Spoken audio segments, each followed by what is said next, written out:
welcome back to CHGO Bears After Dark. Back at it here in the summertime, almost the summertime. I don't know. Is it summertime or not? Either way, I'm back in the garage. Cicadas aren't out at my house. Do you got the cicadas by you? Yeah, they're out here in St. Louis, man. They out here. But it's something weird that you look different. Is it? Oh, you shaved off the beard. Yeah. Yeah. Hey, Looking man, you younger. look like I thought you were like a college student with that baby face right there. Well, that's a compliment, right? I mean, I guess I'm getting younger here. Maybe I I should keep guess it shaved so. more often. You see, Uh, you stop bricklaying, you go full time media, and you just get younger, right? There you yeah, go. yeah, yeah. I shaved. I'm out in the garage smoking a stogie, living the good life. It's just enjoying the weekend. I went out on the golf course with Steven, our producer. We had a good time Oh, on Saturday. I was so out so again this today on the was course. dang, man, you getting it in, man. You gonna be calm in no time. How many Yep. mulligans you take today? Today. I I took my usual one today. My usual one. Yeah. Come on. You got to give me one, Mr. Professional Golfer. Nobody's a professional golfer, but I think you just have to keep it honest, right? Like golf is one of those games that you got to self police yourself. Now, Carm's over here saying you're fluffing strokes, and you can tell a lot about a man by how he plays on the golf course. You know what I'm Uh-huh. All right. Well, we'll have to actually get on the golf course. One of these days we'll get out there when you are in our neck of the woods. So yeah, what we're going to do today, because Corey, we haven't gotten a chance for you to react to the schedule yet. Bears OTAs is underway, but with the Bears keeping everything real hush hush, we haven't even gotten a video or anything or any kind of real interviews or anything with the players, so we don't really know what's happening. Adam Hogue, Mark Harmon, and Nick Moriano will be at House Hall on Thursday for OTAs for the first media availability. So until then, we're kind of just waiting in a waiting period for more information to kind of cross the timeline or the waiver wire for Bears fans to digest. But wanted to give you an opportunity to look over the schedule and have your reaction to it. I know a lot of fans, always enjoy the schedule release because now we get to kind of map out, where we're going to take our road trips to and what we think the eventual tally for a win-loss standpoint will be. So Corey will be sharing his win-loss here later in the show, but let's just kind of take it through step by step. Thank you to everybody that's tuning in here tonight.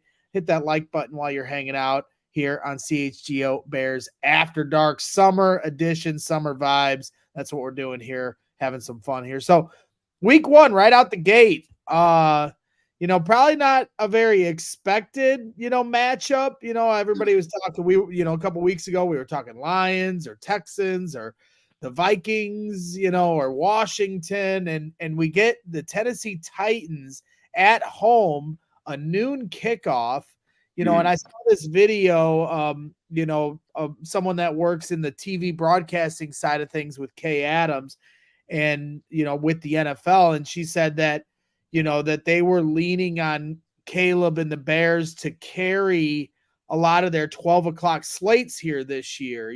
There's always these, everybody thinks, the TV people are obsessed with the primetime slots, but the way they kind of worded it with so many different 12 o'clock slates is they want Caleb and the Bears carrying the noon spots. So, your reaction to the Titans being week one, and no prime time, obviously just kicking it off like we always do at noon. I like that for week one, right? I don't want the prime time first week. I like the Titans matchup, right? It's a great first game. Get your feet under you, see what this offense can do, see what Caleb Williams and company can do. And week two, you got the Texans prime time. So I'm looking forward to that game. Him versus CJ Stroud. Stroud had an incredible rookie season. We're hoping Caleb Williams has that same type of season this year. He has all the weapons around him. But I don't mind the Tennessee game. I saw Hogue didn't really like it. He thought it would be prime time. But I'm kind of fine with that. You can fly under the radar because I kind of like when the team is like that. You fly under the radar. You don't get as much credit. And I think it's just the history of the Bears and the quarterback situation. But we're hoping that all changes this year. They got the weapons. Defensively, they're a top 10 defense. So I think all the signs are pointing for a playoff season, and hopefully they can make a run. Do I think they're going to make the Super Bowl this year? I don't think so. But as the season unfolds, that's why they play the games. You never know how this team could continue to improve, how Caleb continues to develop, how defensively some of those defensive linemen, Jervon Dexter, company, Austin Booker, Dom Rob, if he takes the next step, I think that would. There's a lot of factors that are kind of how successful the Bears are going to be this season. But yeah, I like being the underdogs. I really do. I like that. You fly under the radar, and then all of a sudden you creep up behind somebody, punch them right in the mouth, Brad. Yeah. No, I definitely see the advantage. Obviously, when we talked about some different teams, a couple weeks ago, we didn't mention the Titans because we really didn't think at the end. We figured with Caleb Williams and all this intrigue being the number one pick and one of the more hyped prospects from the quarterback position to come out, that we really didn't even think the Titans were an option. Like we thought even the Panthers, even with the storylines of the last two number one picks being quarterbacks, Bryce Young and Caleb Williams, or the trade, obviously, between the Bears and the Panthers, maybe the greatest, trade heist in NFL history from Ryan Poles. Like, even that game felt like the NFL would have been doing us a huge favor, having that be the week one matchup. But instead, it's the Titans. And so I'm with you in that regard. Like, yeah, I know some people are indifferent. Like, oh, I don't need it to be on primetime. I like the game early because then I don't have to stay up late. I got work tomorrow, all these different reasons. I like the primetime games. I like the build up to the night. I like to be able to watch all the other games, leading up to the night game without having to worry about what my team is doing. So everybody has their different reasonings of why they like a certain time slot and where. Eric Bochanton had a good question here in the chat. He said, as players, Corey, did you guys look at the schedule and find where your quote unquote wins would be like fans do? Yeah, when you look at a schedule, you kind of look on paper. Okay, these are must-win games, and there's usually 5 or 6 of them, teams that you feel like you're better than, that you can beat. And then all of a sudden, you look at some other teams that you're like, hey, go 50-50. And then there's a couple other teams that you're like, man, we're gonna have to bring our best effort to beat these guys because they're a loaded power. So I think you definitely look at the schedule and you look at that. But so Carm made fun of me when the schedule came out. I said Bears Titans week 1 must win for the Bears. Do you agree with that statement? Yeah, I do. Like I don't think it's like the end all be all, like the season is going to be terrible, but I think you look at the confidence of a young quarterback. I think it's crucial for him to have a solid game in the first game and them have a W and him play pretty well. I think that's crucial because he has that confidence week 1. It'll carry over to the rest of the season. That's the same thing I thought with Justin Fields last year. If he had a really good game against the Packers, I really feel like that season would have been different because the confidence is key, and especially a younger guy. So hopefully Shane Waldron and company will give him the game plan for him to be successful. So Carm, if you're watching, I don't know if you are, you still have the headphones that you plug into your iPhone. You don't have the AirPods yet, but maybe I can get you some this year for Christmas or, whatever it may be. Mm-hmm. But I think it's a must-win game just for Caleb Williams and this Bears team to have the confidence going forward, especially against the Tennessee team that really kind of struggled at times last year. Well, and like you said, it obviously to get off to a good start, like Caleb get off to a good start is crucial, but also just from the standpoint, like you just mentioned a minute ago, when you're looking at teams that you should beat, you only have X amount of games on your schedule a year where you're the prohibitive favorite, and you add in the fact that it's a home game. You're not just a team that you should beat, but also a home game against a team you should beat. So to me, you add all that together. That's why I tallied it as you can't lose that game. You're going to have so many dogfights you're going to be in later this season. You got to take care of business at home against the Titans. All due respect to them. They might be improved. Who knows by the start of the year what they look like. But at the end of the day, you got to beat that team. Yeah, at your home, Soldier Field rocking, getting the crowd in it on defense, making plays offensively. Roma Dunze, DJ Moore and company, Keenan Allen, them making plays, Swift, Cole Kmet, hopefully. I think you got to set the tone for the season. I think it's huge, especially going into Houston week 2.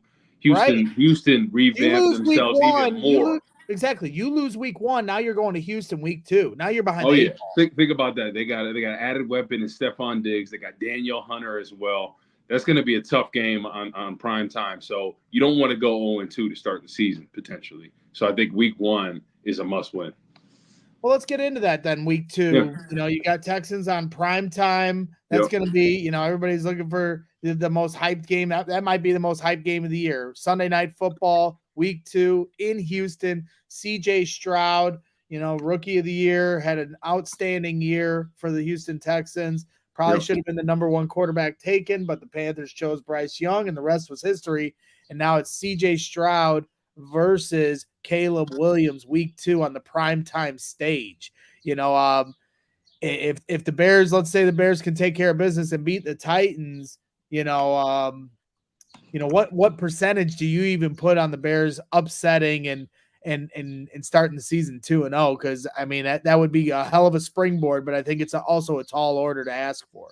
It definitely is a tall order, but let's see how week 1 goes. Let's see how Caleb looks. Let's see his poise. Let's see how this offense, this really revamped offense, adding 2 additional weapons. Actually, with Everett, with Swift, I mean they've added a lot of weapons to the arsenal. So sure. I think it all depends on week 1, right? You build that confidence, you get him confident.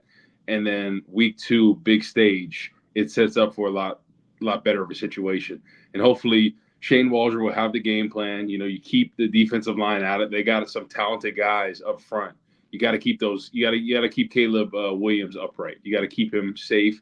You got to get the ball out quick, screens and draws early on them all day, and then defensively, right? You got to heat up Stroud. I think that's what you got to do. You got to press coverage, bring the blitz. Heat him up early and often. I think he's a very poised quarterback, but any quarterback that's pressured sometimes struggles. So if they could have a good game plan, who knows? Honestly, like early on in the season, what I'm hoping, Braggs, is that they give Caleb Williams this offense a lot of reps during the preseason. So that way they're ready to hit the ground running. And somebody like CJ Stroud, he had a great season. He knows what he's doing. He doesn't have to play the preseason. So I'm hoping that he starts a little rusty. Like we saw Patrick Mahomes last year start very rusty. We saw Josh Allen start rusty just because they're not getting the reps. So that's what I'm hoping is going to happen. And I hope the Bears do the opposite. I hope they give Caleb some reps with the ones in live action. Hopefully they do some of those inter-squad scrimmages. But that's why we play the games on Sunday. The Bears, they're much improved this year. The defense is still going to be the same, if not better. Hopefully we'll get another rusher opposite Sweat. Hopefully Booker is that guy.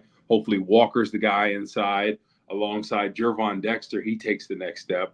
And then all of a sudden we're really rocking, right? Because we already know we can stop the run. Now it's about the pass rush. So, I got to see how week 1 goes. Then I make my decision. But right now on paper, I got that as a loss.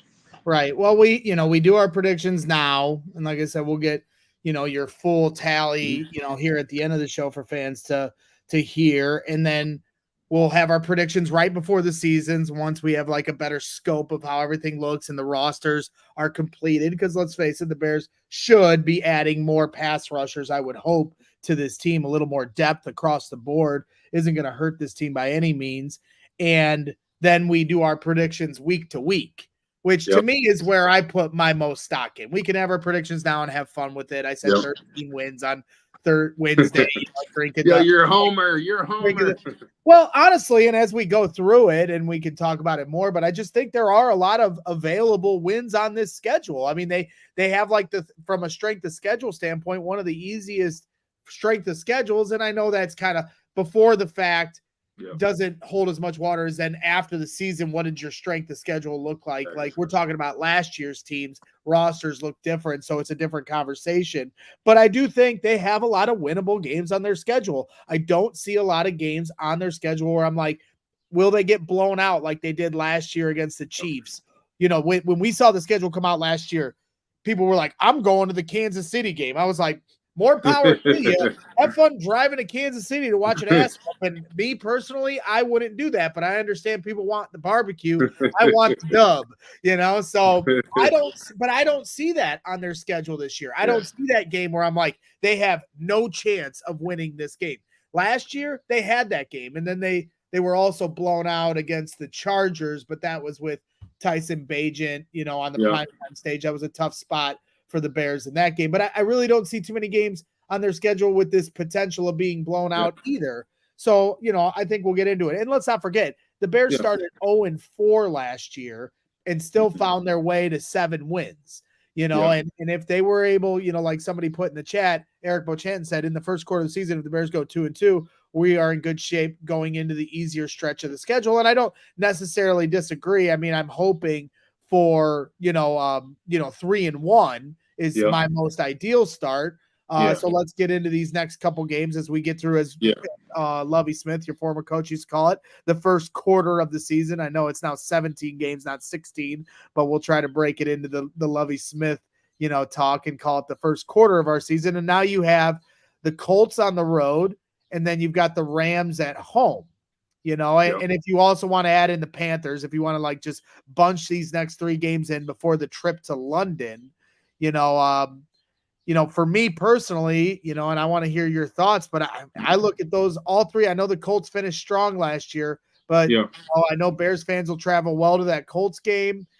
I think those are all 3 very winnable games. I mean, the Colts game probably would be the tougher of the 3 being on the road, but I see a real opportunity for the Bears to get out to a hot start and an early start here in the season. Yeah, I have the Bears as a dub against the Colts, right? I think that's a winnable game for them. Obviously, Anthony Richardson is a tough matchup for opposing defenses, but I think this is a matchup for the Bears, both sides of the football, that they can get the best of the Colts. Then going the following week to the Rams, I have that as a loss. I think Matthew Stafford and company, I think they're ready to go this year. I think they're going to be back ready to go. I think this is a tough game, right? On paper, you're like, it could go either way. I had that one as a loss. Next one, we go to Carolina, right? Obviously, Bryce Young and company, they've been struggling. They added some weapons, but I don't think it's enough to get the job done. I think the Bears will win that one. I do. I think it's going to be a tough game. You can't lose that game if you're the Bears. That's the trap game. That is the trap game, because honestly, Bryce Young is as bad as he looked at times.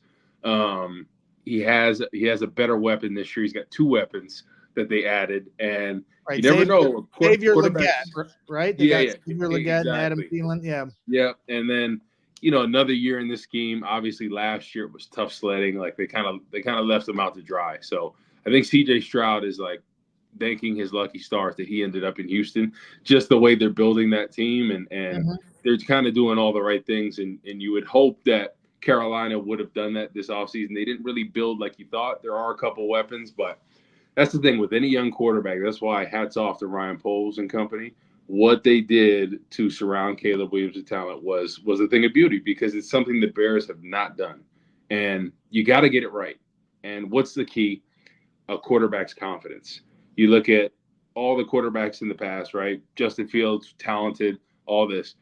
His career didn't get off the way he wanted to. That Browns game, that's one of the worst things you could do for your young quarterback. Oh, let's leave him out to dry, where Myles Garrett literally is teeing off on him. Yeah. So that's why the Bears are in a better situation. They have a play caller. They have a revamped offensive line. They have the weapons surrounding them with the talent. So I feel good about that Carolina game. And then going across the pond, right, to Jacksonville, I have this as a loss. I think this is going to be a tough game. The travel, historically, these London games, the Bears have kind of struggled.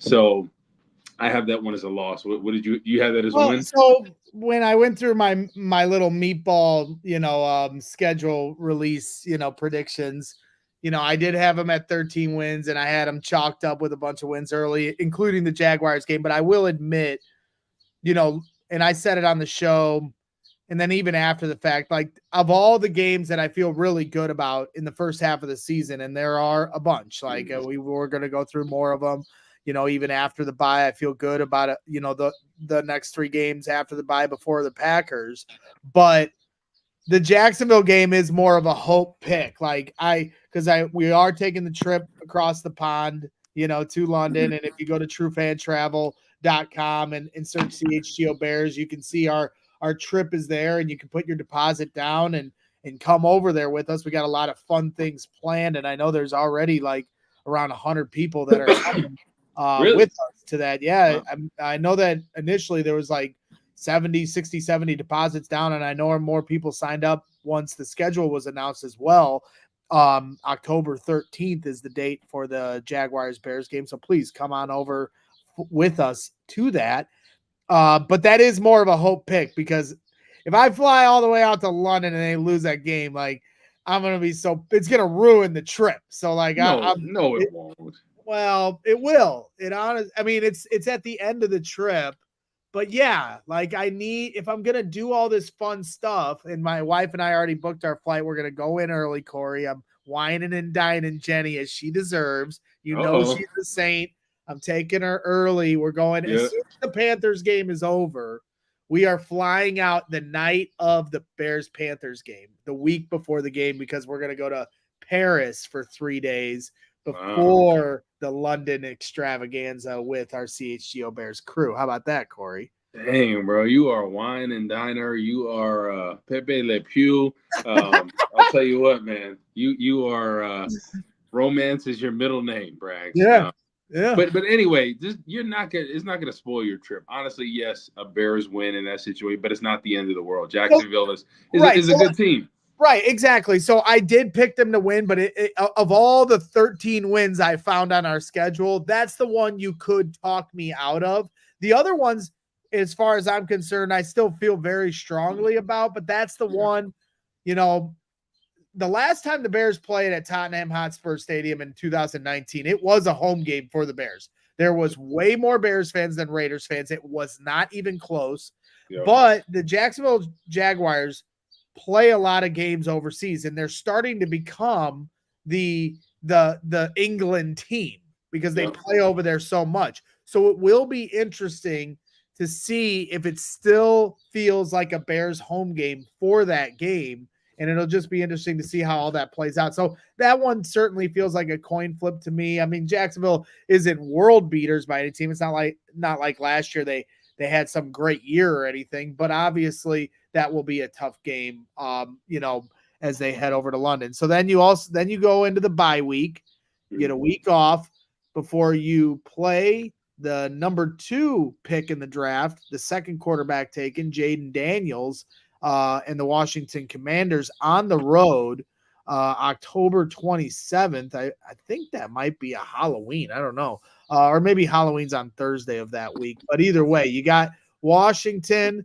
and Arizona back-to-back before you play the Patriots at home. So let's squeeze all 3 of those games together. Your thoughts coming out the bye in Washington, 3rd year in a row the Bears play the Commanders. 2 years ago, Bears lose on a last-second play. Darnell Mooney can't come down with the game-winning touchdown catch. And then last year, the Bears blew the doors off Washington the night that Dick Butkus passed away, and Justin Fields ripped off 4 touchdown passes as the Bears shredded the Commanders. So your thoughts coming out the bye in those 3 games before the Bears eventually take on the Packers? So Washington, I got that as a win, but I feel like that's going to be an ugly win. Coming off a bye week, it's usually a little sloppy, right? You have that week off, and you think, oh, you get recovery, and you clear your mind. But there is something about that bye week. You come back, and it's just you're out of your routine, and you may have worked out on your own or not, but you just feel a little off. You feel a little tired that first week back.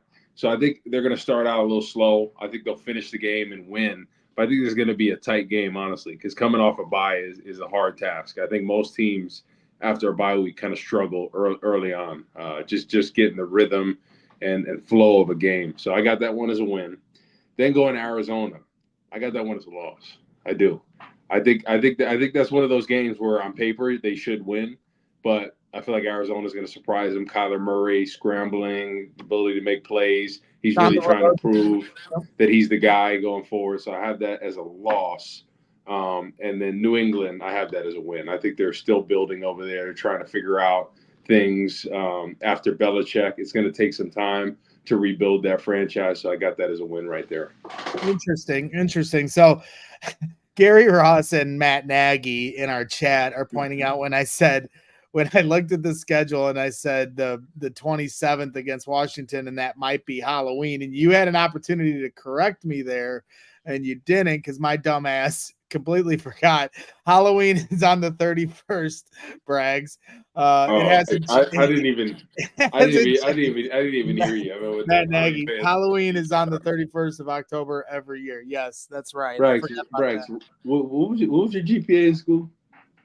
Yeah, I mean, I wasn't the sharpest, the sharpest tool of the shed. Yeah, I wasn't. I really wasn't. And I did this early in the year with Valentine's Day or St. Patrick's Day. I didn't know what day St. Patrick's Day was. I mean, that's one that's like that's forgivable. Valentine's Day, if you forget that, you're kind of and now to not remember Halloween. I mean, that's pretty bad.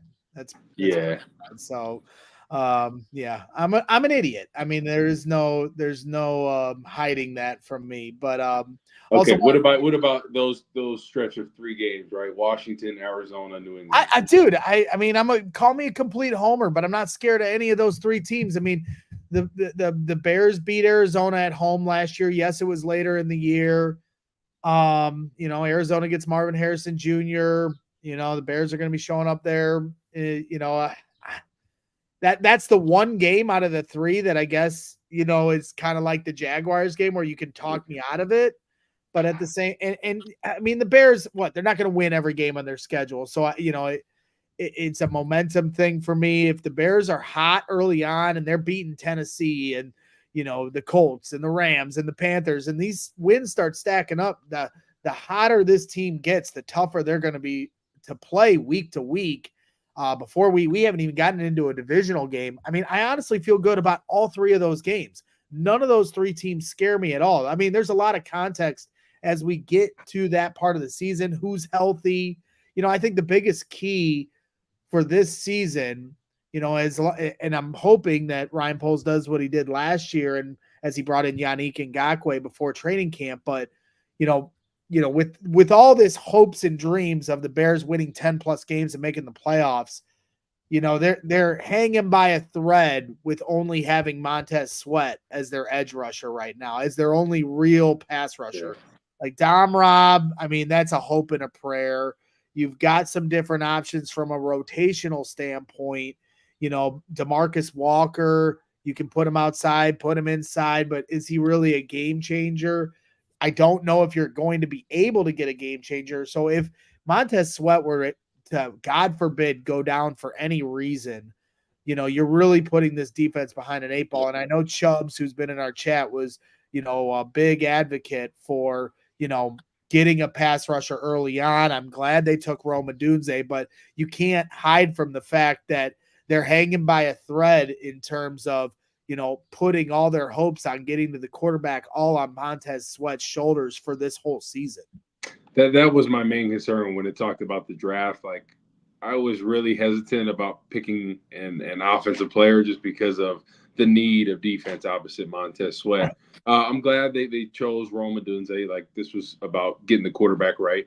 But I think ultimately when you have one talented pass rusher, you can slide protections to him. It's easy to double team. It's easy to keep him out of the game, if nobody else can step up. So that's my concern is obviously Austin Booker. He could really step up and be like that Mark Anderson, right? Comes in, rookie year, has double-digit sacks. That would be huge. But that's a hard task for any rookie to do. So to expect a guy that just coming out of college, that's a 5th-round pick, yes, he has the potential. He has all the tools. But to expect him to go off and be a dominant pass rusher, that's hard to happen. I mean, because you talk about Mark Anderson, or people will bring up Mark Anderson's rookie year, where what did he have? 12 sacks. 12 and a half. Right. Yeah. But you guys had you and Alex Brown and Adewale Ogunleye, right? Or you? Yes, I wasn't there yet. I weren't there yet. I was still in college. They had Alex and Adewale. They had Tommy Harris. They had. a pretty stout defensive line. And oh, by the way, Lance Briggs and Brian Urlacher are standing right behind that would blitz as well in pass rush.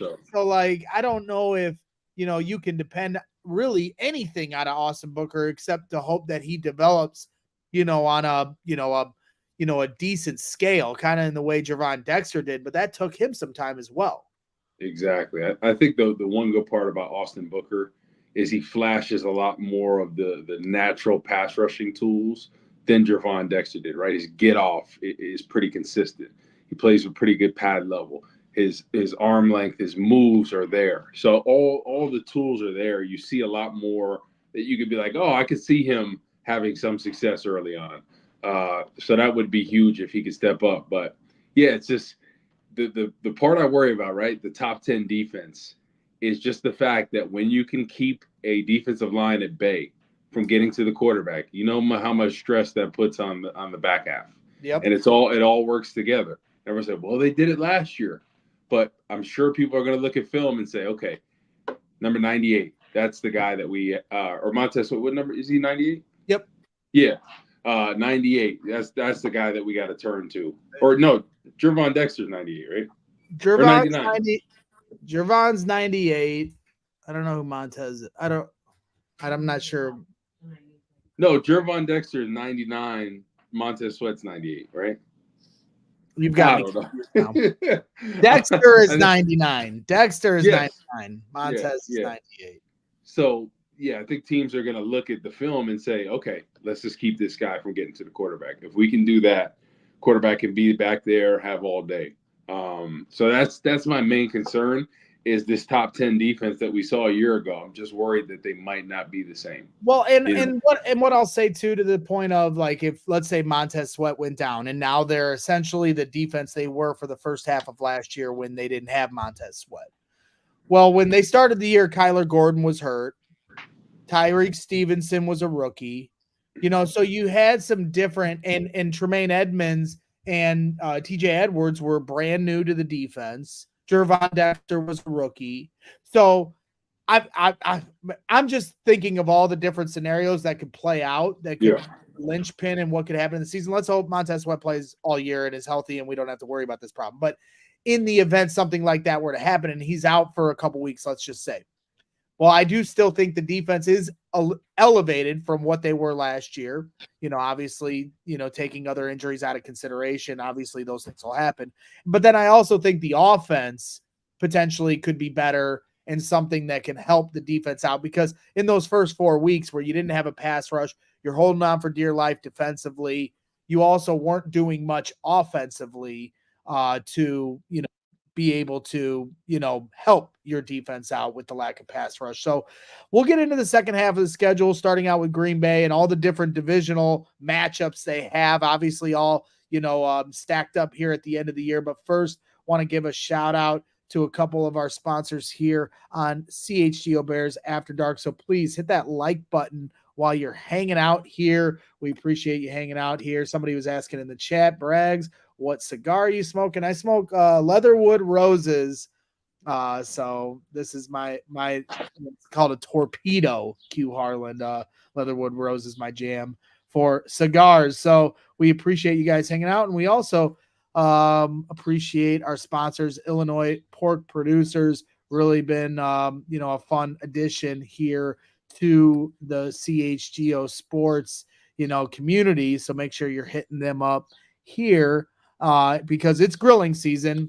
Get your pork. People who are active need more protein than the average American. In fact, the Academy of Nutrition and Dietetics and Dietitians of Canada and the American College of Sports Medicine recommend 1.2 to 2 grams of protein per kilogram of body weight per day for athletes, depending on training. 1 3-ounce serving of pork provides 23 grams of high-quality protein that can help active individuals build and preserve muscle. The International Society of Sports Nutrition recommends that people who are involved in a general fitness program or who are interested in optimizing their health eat low-fat, high-quality sources of protein, which include lean cuts of pork. So elevate your protein game with a lean pork a powerhouse of natural goodness. Savor the flavors, savor the gains, and celebrate any occasion by enjoying the best pork produced by Illinois pig farmers. From your sausage and bacon for breakfast to pulled pork or juicy chops hot off the grill, it's an entire season dedicated to pork and the people behind the product,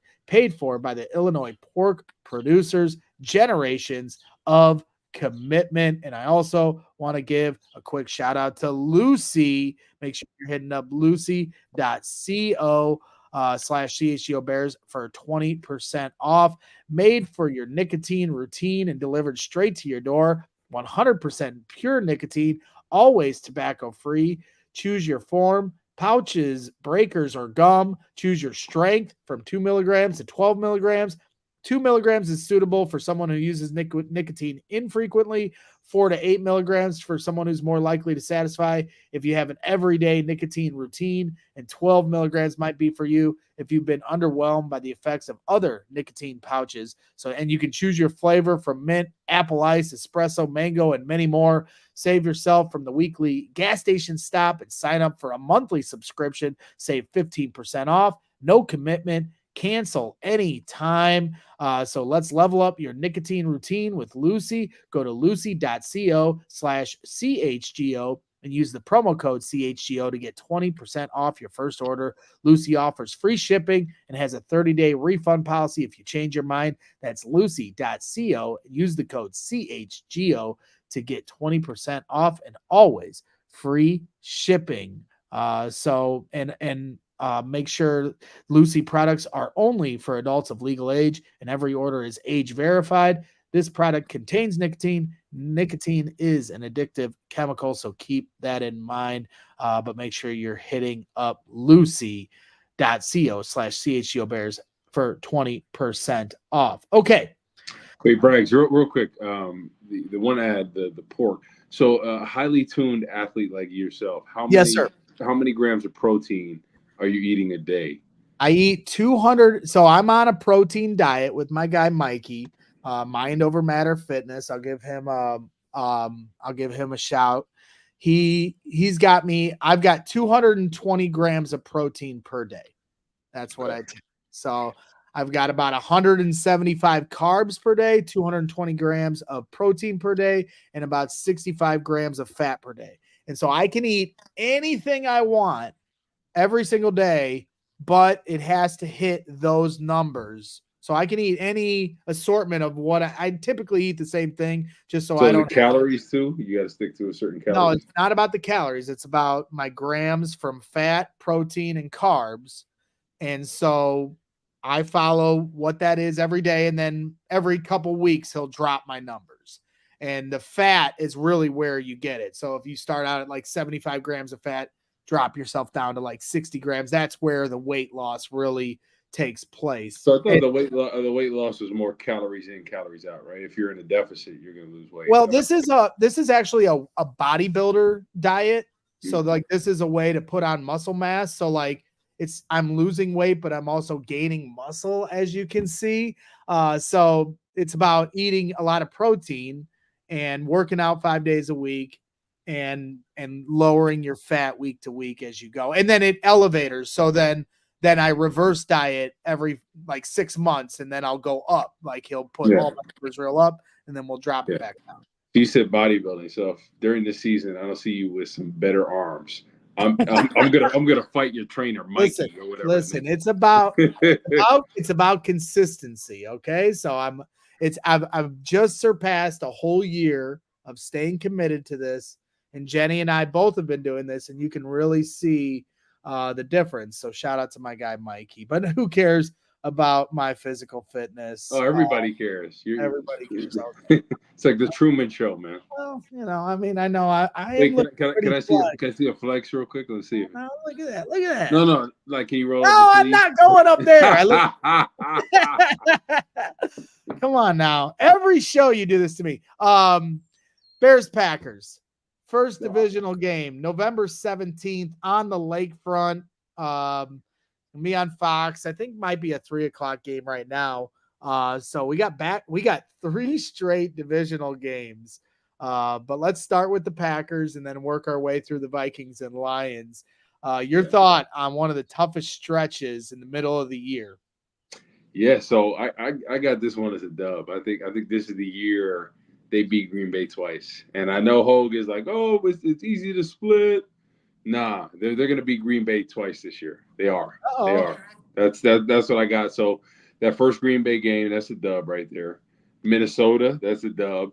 And then I got a loss at Detroit, right? At Ford Field On Thanksgiving. on Thanksgiving. I got that as a loss right there. Because because Detroit's lost 7 straight games on Thanksgiving at home here the last 7 years. That's a pretty wild stat, and a stat that doesn't work in our favor because it's only a matter of time before they finally win one on Thanksgiving. I like how we match up with the Lions, but you've got them losing that game. Yeah, I got them losing that game. I just think like Ford Field this past year was really rocking. So I think they got the fan support. Detroit versus everybody. They're finally a factor. We got fair weather fans from all over the place that were never Detroit fans that are now all of a sudden Detroit fans. So I got that one as a loss. Okay, so you got them beating Green Bay, beating Minnesota, and then losing to Detroit here for our first 3 divisional games, 3 in a row. Have you ever seen anything like that? I mean, like that was the whole thing with Hogues, saying this schedule sucks, was less about the opportunity for wins because each of us picked them to win 10 or more games on the schedule. But the layout of these games is pretty wild. I mean, you have 3 AFC games, 3 AFC South games to start the year. You have no divisional games until November 17th. Then you got 3 straight divisional games. Like, it just seems like it's just the way they clustered these games together in different spots is you don't really see that often. I kind of like it though, because towards the end of the season, when you're looking at the NFC North, it makes those games that much more meaningful, and they're going to be primetime games, which you got to love, especially with the way the NFC North is going. Young quarterbacks that are talented. I like saving that towards the end of the season. A lot of those. Matt Nagy points out here, Lions in 2018, and if you rewind back to 2018, they had a 3-game and 10-day stretch, 3 games and 10-day stretch at one point in that season, and they rang off all 3. And then they did have Lions. Vikings were on prime time. Lions, I believe, were on Thanksgiving. Maybe Nagy can help me out if I'm wrong there, but I'm pretty sure that was the year that Eddie Jackson brought back the pick 6, and the Bears won those games as well. So that was that moment where in the 2018 season where the Bears really did pick up a lot of steam and find their momentum and win some crucial games in a row. And to start the year, if you had looked at the schedule, it'd have been like, no way they're going to make it through that. But, momentum is a big part of, how a team, can really ascend when you're not expecting it. Exactly. So, yeah. So what do you have those games as? Green Bay, Minnesota, Detroit? Well, I had us because I had them winning so many games early on. I had to eventually pick a loss, and as much as it really pissed off a lot of people in our chat the night of our schedule release last Wednesday, but I had the Packers beating the Bears and then beating the Vikings and then the Lions in Thanksgiving. I like the way the Bears match up with the Lions, so even though it's on the road, I like how we match up with them. Even though it's on the road, it's, not maybe be a tough environment, but, like you've got me kind of scared of my own shadow in terms of the Packers because, I want the Bears to beat the Packers. I think they can beat the Packers. It's not like the Packers even blew them out the last week of the season, but they couldn't stop their pass rush. And you warned me before the game. So that's my biggest concern going into that game is, will we finally be able to stop their pass rush? Because that to me is going to be the biggest key of beating the Packers this year. I do. I think with this offense, there's a lot of chip help. There's a lot of situations where it takes pressure off the offensive line and the quarterback. So I do feel a lot better strategically going into games against talented pass rushers that, hey, if we're not having our best game, that Waldron will be able to dial up some different packages to take the pressure off that offensive line. I feel good this year about Green Bay. I do. Because I think the one thing the Bears have not done is beat Green Bay. consistently. I think this is the year where it all comes to rest. Everything is setting up for that. Right now we have quarterback, we have offensive weapons, defense is going to be improved, what we think. I just think it's the year that you have to take ownership back of your own city. You have to, right? Aaron Rodgers, discount, double check, I own you, disrespecting. You know, it's funny. He didn't do that back when Urlacher and them played and we were playing. He wasn't so disrespectful because I think he did have respect for our defense. But all of a sudden, the past couple of years, he had no respect, right? He had no respect for that defense. So you got to turn the tide, right? Jordan Love isn't as disrespectful as Aaron Rodgers was. I don't think he'll ever be like that. But you got to take ownership back because Aaron Rodgers disrespected you. He embarrassed you guys for years. So this is the year that you take back the NFC North, the greatest rivalry in football, and you win 2 games. No ifs, ands, or buts. If you got a scratch claw, you're dragging off the field. You got to get the dub both times this year. You got to. Yeah, I agree. And Flex Diggs in the chat says we need to find a way to take away Jordan Love's confidence. We didn't hit him at all last year, and that's the truth. And that's the when you talk about can the Bears protect Caleb Williams and keep Green Bay's pass rush at bay? I think the other game of chess you're going to have is Matt LaFleur versus Matt Eberflus, because LaFleur, really has his number to this point, and especially last year in that second game, for right. So like that's I think this whole year in a lot of ways I think hinges a lot on Matt Eberflus's shoulders. Like he's the one of everybody that's got something to prove. I think he's probably at the top of the list.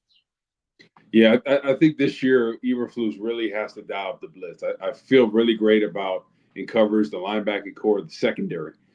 You got to trust them a little bit, especially with this defensive line that's young and developing, and you don't have the stars opposite Sweat that you need.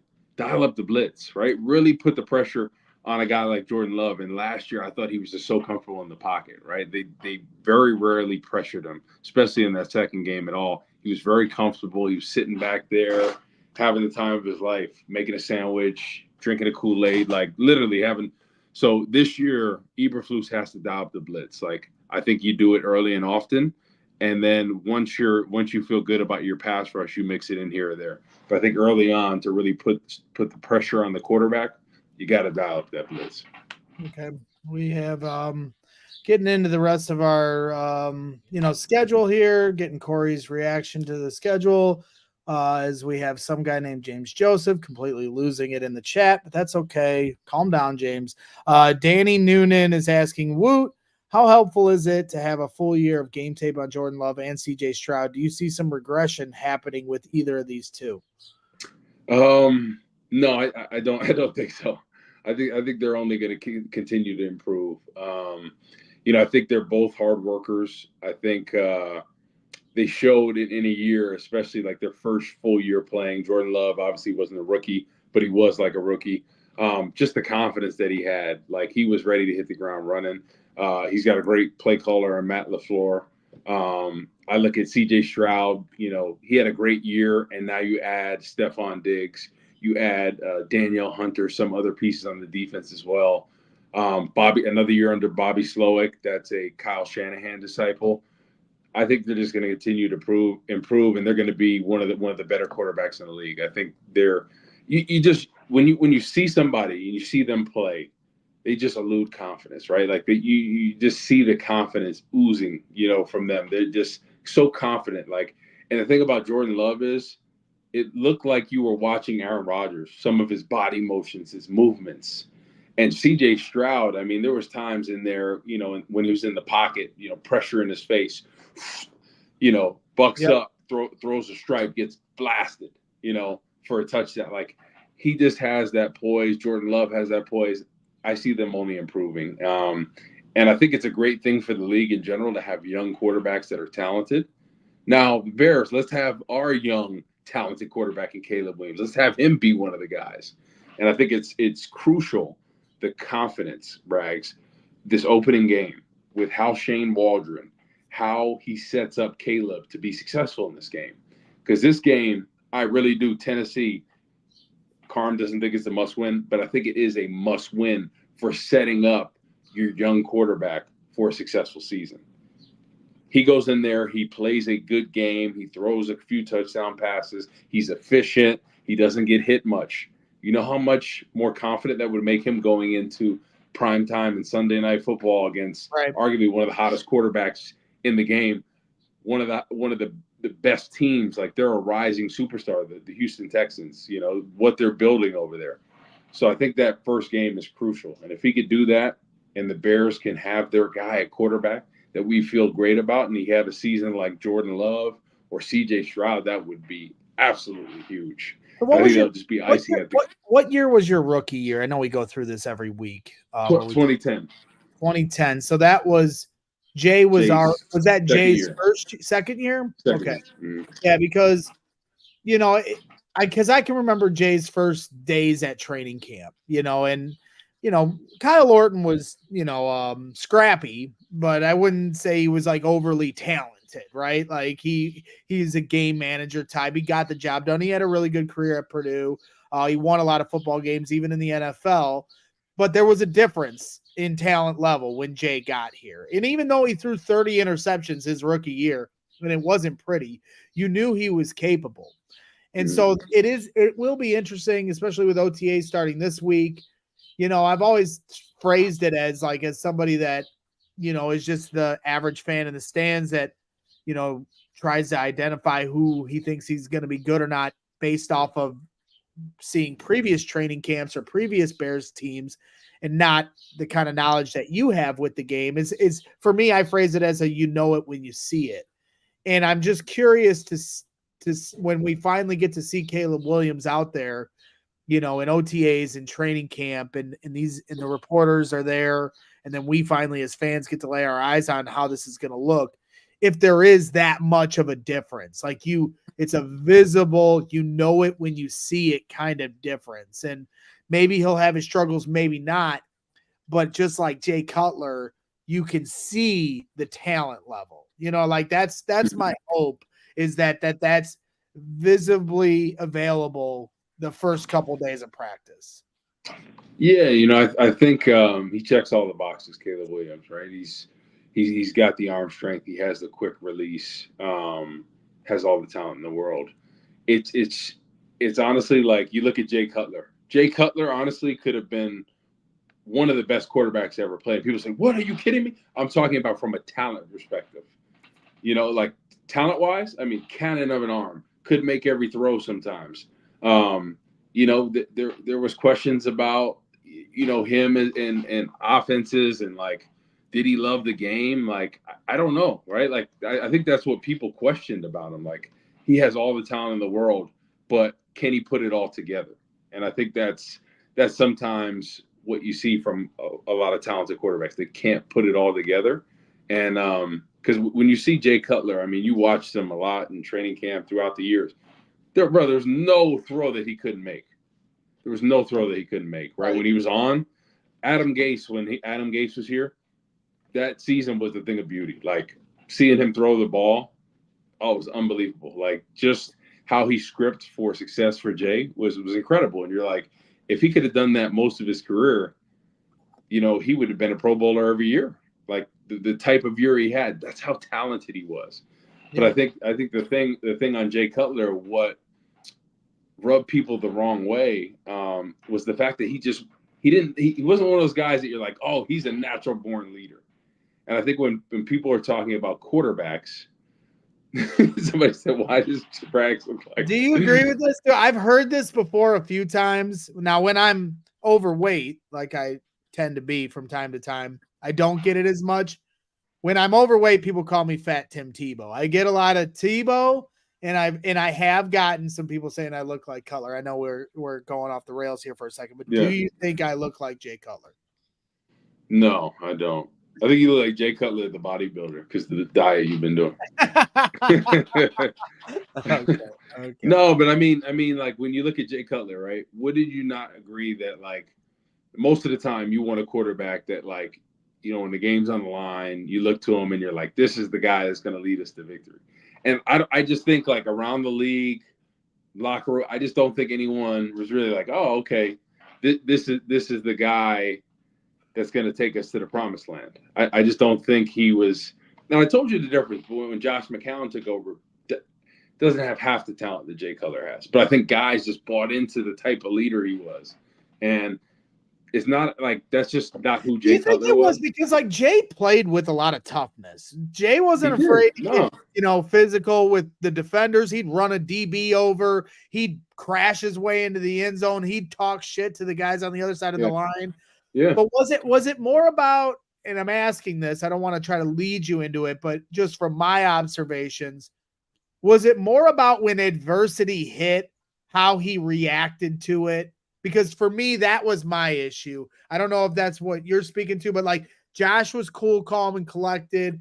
I don't know how they were in the huddle, but like when things were starting to go awry and Jay might throw one or two picks, it felt like his attitude would change more. You know, he always played with toughness, but it was more about the mental attitude part of it. Yeah, I feel like he wore his emotions on the sleeve, right? He let it be known. The one interaction between him and Mike Tice when Mike Tice tried to talk to him and he like told him to go F off or something. He said, like tell that. Mike, tell or no, it was Martz, right? He said, tell Martz, fuck you.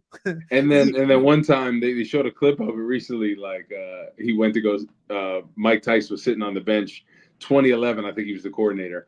And he went to go sit next to Jay, and Jay got out of here. He's like, man, this. And I just feel like he was that type that, like, when you pissed him off, he was done with it. So the body language, right? That's a big thing that people, talked about. And it's just, playing. I played with Matt Stafford, right?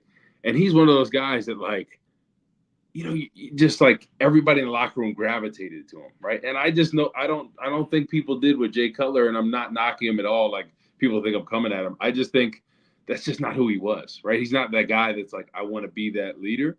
And I think like a guy like Julius Peppers, I think he was kind of similar to that. Like he was like, oh, I'm going to lead by example. I'm not going to be that vocal. And on defense, you can do that. As a quarterback, that's a different story, right? As a quarterback, everybody wants that.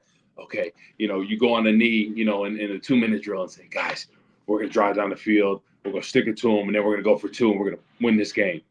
And, everybody looks at him, and they're ready to go. They're charged up. I just don't think that's who he was. And, it's tough because if you're starting a franchise, right, would you rather have a guy that's a leader like Tom Brady or one of the great quarterbacks of Drew Brees that, like, had the full and utmost respect of like his teammates and the league in general, or would you want a guy like Jay Cutler? And I think most people would agree. I want Tom Brady or Drew Brees type. So I think that was the only like Achilles heel about Jay Cutler, as I think a lot of people that rubbed the wrong way. Like just that, like, I mean, what are your thoughts about that from being like a fan's perspective? Like, yeah, I mean, I loved the trade for Jay. I applauded their front office for having the balls to make that move. The Bears never made, moves to try to push them over the mountaintop. And I felt like they were so close, and I was desperate for guys like Urlacher and Briggs and Tillman and Hester and all those guys to get that ring that they missed in 2006. So bringing in Jay, I was as excited as anybody. In those first few years, you guys went to the NFC Championship, fell short because of an injury. It pissed me off when fans turned on him because he didn't play through an MCL injury. I thought that was bullshit. And I was defending him to a T back then. And then he gets hurt with the thumb, and you guys were hot as blazes that year. But then as it went on, he wore on me from a leadership standpoint. And the way I watched him interact at training camp, I always, as somebody that was a Devin Hester disciple from his rookie year on and understanding the kind of teammate and person he was, and it didn't seem like they got along real well, that was my first indicator. Okay, well, this guy, if Devin doesn't like you, then there's something wrong, because Devin's a pretty nice fucking guy. The nicest guy in the world. He's literally one of the nicest guys in the world. So if he has a problem with you, I don't know if I like that. And then my biggest tipping point was he is the reason the Bears traded for Brandon Marshall. Brandon comes here and starts losing it. And Jay just like kind of like washed his hands of Brandon. It was like, yeah, this isn't my problem. And I'm sitting here going, you brought him here, Jay. Like, get him to chill out. Like, he literally just torched that season because he, the locker room at that point wasn't getting along as well. And I'm sure there were more layers that obviously I wasn't privy to, but like watching Martellus Bennett and Kyle Fuller fight at practice.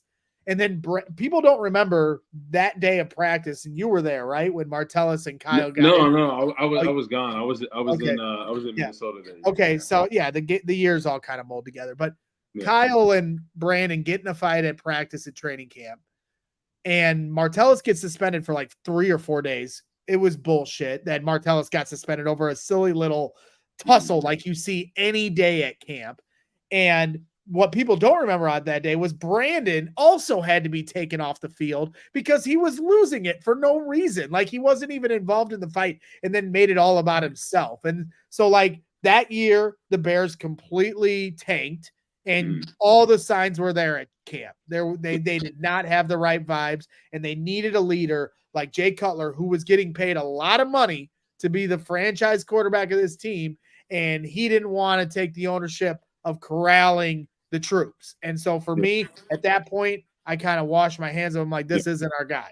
So the only thing is like, I think like just from seeing him in practice, he had a skill set that not many people that have played in the NFL have. Like cannon of an arm. Could make every throw when he was on. It's just like you see him and you're like, wow, this guy can play. He has all the tools. I think it was just consistency. I think that's the key. And don't get me wrong, he had a lot of different coordinators, questionable coordinators, and sometimes the weapons here or there were questionable at times. I think things got better when obviously Brandon Marshall came and Martellus Bennett. But I think that the coordinators early on, Mike Martz, I think his system worked back, Rams days where you had studs at offensive line. You had Orlando Pace, one of the best left tackles in the game. You could do 5 to 7 step drop all day when you have a lockdown on the left and right side. And I think it was just tough trying to recreate that. And obviously having Greg Olsen, one of the more talented tight ends in the game, couldn't really utilize him because Mike Martz didn't use a tight end like that. He mostly used tight ends as blockers. So I think Greg Olsen leaving was probably the best thing for his career. But you would have just hoped that it worked out because you saw, like in practice, you just see him whizzing balls left and right. You're like, damn, that dude's got a cannon. No, and that's the thing. And Chubbs is here in the chat, and he's been defending him a bunch. And he definitely, just like Fields or other failed quarterbacks, Mitch, Rex, like there's a lot of things you can point to outside of the quarterback's flaws for the reason of those teams' failures or the players' failure even. And Chubbs is saying Jay Cutler got hit more than any quarterback in the NFL over a 3 to 4 year span with offensive lines he played behind. Sucked. And I don't necessarily disagree with that. Jamarcus Webb and Frank Omiel and some of these guys that did not, live up to any kind of billing, didn't do any favors for Jay. And I'll say this much, even if Jay was flawed from a leadership standpoint, or even flawed from, being able to see the field at all times correctly standpoint, he was so talented that, even though he had a different offensive coordinator every year, even though the offensive lines weren't perfect, even though he didn't have the best wide receiver trio, he didn't have anything close to what, Caleb Williams is walking into this year. He was so talented that the team competed with him more times than not. And so that's the mark of a really talented player is they can supersede some of the flaws that you have on your roster. We kind of got off the rails here with a little bit of Jay Cutler talk. But unpopular opinion, I honestly think he had the talent to be like a Hall of Fame type quarterback. Like he was that talented to be that. And I'll leave it at that. Yeah, and that's the difference, between the good from the great. He was good, but the greats, there's another level of commitment that has to take place. So we're doing a little bit of overtime here on Bears After Dark, getting Corey's picks here for the year. We're down to the last 5 games of the season. And this is where the 3 games in 10-day stretch takes place. In December, you have the Niners, on the road You have the Vikings on Monday Night Football, so you get that extra day. Well, actually, so no, you have the Niners first, and then the 3 games in 10 days takes place. So let's just stick with the Niners first, and then we'll go into that 3-game and 10-day stretch. Your thoughts on the Bears traveling to San Francisco to take on one of the tougher teams in the NFC over the last 5 years? Yeah, I got that one as a loss. That defensive line, they're going to be humming. The crowd's going to be rocking. Right. I think that's probably going to be Caleb's toughest road game this season. I really do. They're playing at Houston, right? The week 2. Yes, at that's Houston. That's gonna be a tough one. But I think San Francisco will be tougher just because that crowd is absolutely rocking there. And the defensive line, Bosa and company, that's going to be a scary one. The weapons they have offensively, obviously Brock Purdy, that offense, very talented. I have that one as a loss. And then I have them losing at Minnesota, right? They're playing at US Bank Stadium. I got that one as a loss. That's a tough place to play once that crowd gets rocking. Mm-hmm. Then I have them coming back, playing Detroit at home. I got that as a win. You got Minnesota Monday Night Football on the road, then on a short week, coming back home on Sunday at home against the Lions. Believe this or not, Corey, that is Jared Goff's in week 16, December 22nd. That'll be his second outdoor game of the season for Jared Goff. Hopefully it gets nice and cold. Yeah. He's a Cali boy, ain't he? So I got that as a dub for the Bears. And then I have them winning back-to-back games, Seattle, and closing it out with Green Bay. That's what I said. They got to beat the Cheeseheads this year twice. Well, twice. And you got Seattle on Thursday Night Football, so it's a real short turnaround from Lions to Seattle, but they're both home games, and Seattle has to travel all the way. So while that's not ideal, Lions outdoor, second, outdoor game for Jared Goff in December on the lakefront, then a 4-day turnaround on Thursday Night Football with Seattle, and Geno Smith, obviously going up against his old coordinator and Shane Waldron, but it's at home, and Seattle has to fly across the country, cold weather. Yeah, in cold weather. So I think those games do set up for the Bears in a way, and I know you've said before that you don't mind. I've heard Cole Kmet say this as well. Like, some people think this is like, the 4 days is not good for players, and you can definitely argue from a safety standpoint that it isn't. But I've heard a lot of players say they actually like the Thursday night game because there's, like a mini bye almost. Right, it's a mini bye. The practices aren't as hard leading up to the game, and then you get 10 days off for that final week of the season. And if that does indeed, have something on the line, you get 10 days to prepare for your toughest rival, that's given you a lot of problems these last few decades. Yeah, no, I mean, I think the key this year, you got to beat Green Bay twice. You just have to. They've owned that rivalry past 5 to 10 years. So you got to take it back. So I have the Bears this year going 10-7. 10-7. So you got Titans win, Texans loss. Yep. Colts win, Rams loss. Yeah. Panthers win, Jaguars loss. Yep. So that's what? 1, 3, 2, 3. So what? 3-3 before the bye. Yep. And then you've got Washington win, Cardinals loss. Yep. And then Patriots win. Yep. Green Bay win. So they're what 5-4 at that point before they play Green Bay, and then 6-4 beating Green Bay, 7-4 beating the Vikings. And then you've got 7-5 losing to the Lions, 7-6 losing to the Niners, and then you have Vikings, Lions, Seahawks as wins. Yep. So now all of a sudden it's 10-6, and then you've got them losing to Green Bay the last week of the season. Woot? No. Well, no. So it's 11-6. Sorry, all right, did my calculation. That's why we went back through it. So you got You got him. That's okay. That's Math was okay. never my strong suit. No, that's okay. No, 11-6. Well, we went on a Jay Cutler, detour for a minute. So just wanted to get it back under control here. 11 wins for the Bears this year. I think that's very attainable. I mean, they should have won potentially 10 games last year, maybe 11. The games that they had on lock that they just couldn't finish. 3 games in particular. So I think this is a much improved team. All the signs are pointing for at least 10-win season, which will make the playoffs. So let me ask you this: if they only win 9 games, they go 9-8 on the year. Is that a disappointment? How does Caleb Williams play? I mean, I average. understand. I don't know. Yeah, I understand the context of it is important at 9, but so let's say Caleb does play well, but then that means the defense didn't live up to expectations, or Eberflus blew a few games. Yeah, you know what I mean.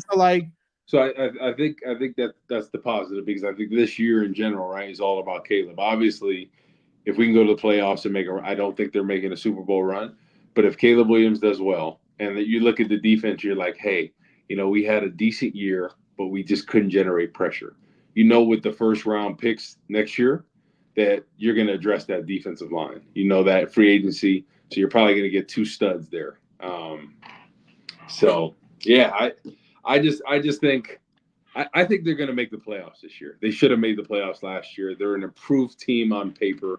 All the signs are pointing to that. I would be shocked if they don't win 10 games this year. I'd be shocked. Chubbs has got the Bears back in New Orleans for the Super Bowl. Chubbs has always got them going 17-0. I mean, I'm with you. I mean, like I said, I think the linchpin of the season is Montez Sweat.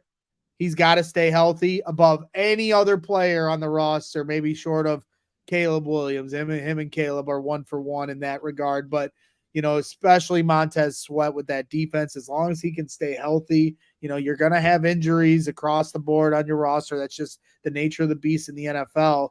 But to really gauge what this team will be throughout the whole year, if Montez Sweat can stay healthy, I think 10 wins is absolutely reasonable.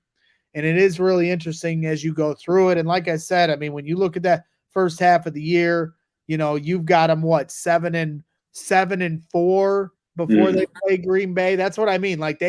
That's why I term that week 1 as a must win. You can't lose to the Titans. You can't lose to the Panthers. You can't lose to Washington. You can't lose to New England. Those games you cannot lose. These other teams that are a little more competitive, if you split with them, so be it. But they really got to find a way to go on a good run to start the year and get hot.